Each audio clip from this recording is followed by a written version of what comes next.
Hey there. So here I am. There's the ocean, the beach. Um, so we're talking about word of mouth marketing. And I am totally backlit. All right. Well, you saw the ocean. I'm gonna turn around. There we go. So we're talking about word of mouth marketing. This is just something that's been coming up a lot at the retreat, of course.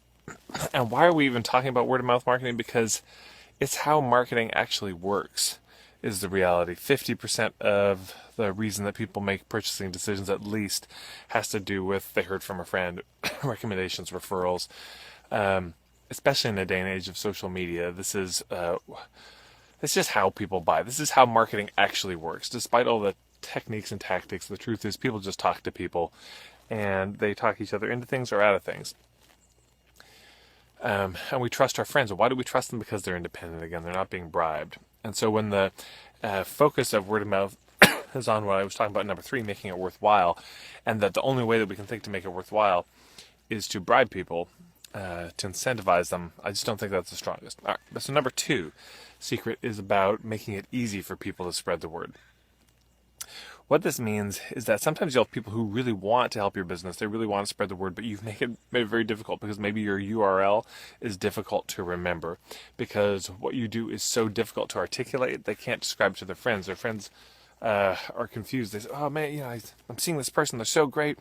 They've really helped me. What do they help you with? I just, my life. My life is better. And how do they do it? It's hard to describe." That makes it very difficult for people to spread the word.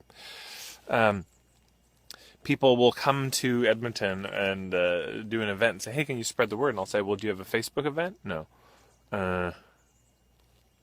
"Do you have anything written about it?" And they send it to me, and maybe it's a PDF, which is very hard for me to share outside of email.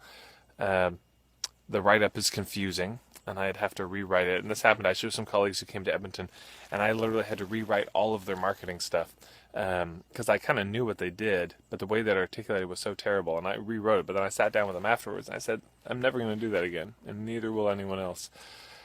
So, or sometimes people have no websites, and they don't do any events, and so it's very difficult for people to spread the word. So we want to make it as easy as possible for people to spread the word about us. We want to give them the tools and the mechanisms that facilitate that process. And there are so many ways that can happen. There are a lot of different tools and techniques you can use to make it easier. But, if you are a holistic practitioner and you're doing a workshop on a particular topic, it gives people an excuse, a tool to send people your way. If I come to Victoria and I do a workshop, then people in Victoria who follow me have this sort of extra reason or excuse or way to spread the word about it. And it makes it really easy. Instead of them, they're not walking around thinking, "How can I promote Ted?" But when there's a way to do it that reminds them, that actually makes it easy for them to do it. So, "Oh yeah, well he's in town right now. You should check him out." Having an easy to remember website, makes it easy.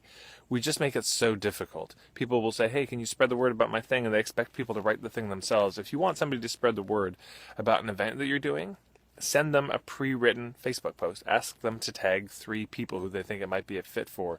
Give them pre-written tweets for Twitter, etc., etc. Give them a pre-written email. Don't expect, this is very standard now in the joint venture world, where if you're promoting somebody else's launch or campaign, they send you all the pre-written emails.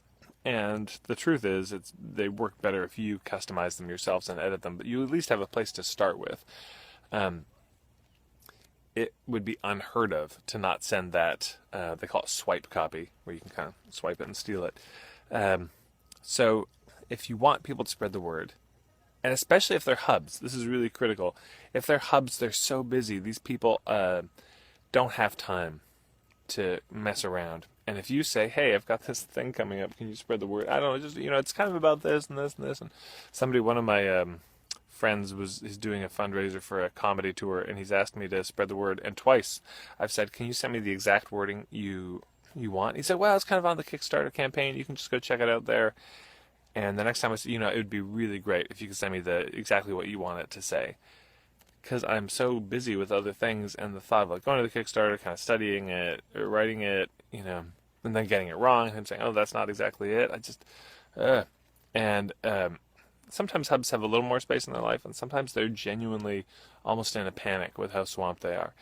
And I can't tell you how good it feels as a hub when somebody reaches out to me and they say, "Hey, could you spread the word?" And in principle, I say, "Yeah, I would love to."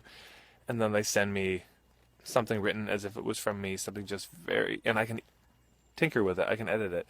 It's such a relief. I'm so grateful when they do that. So that's number 2.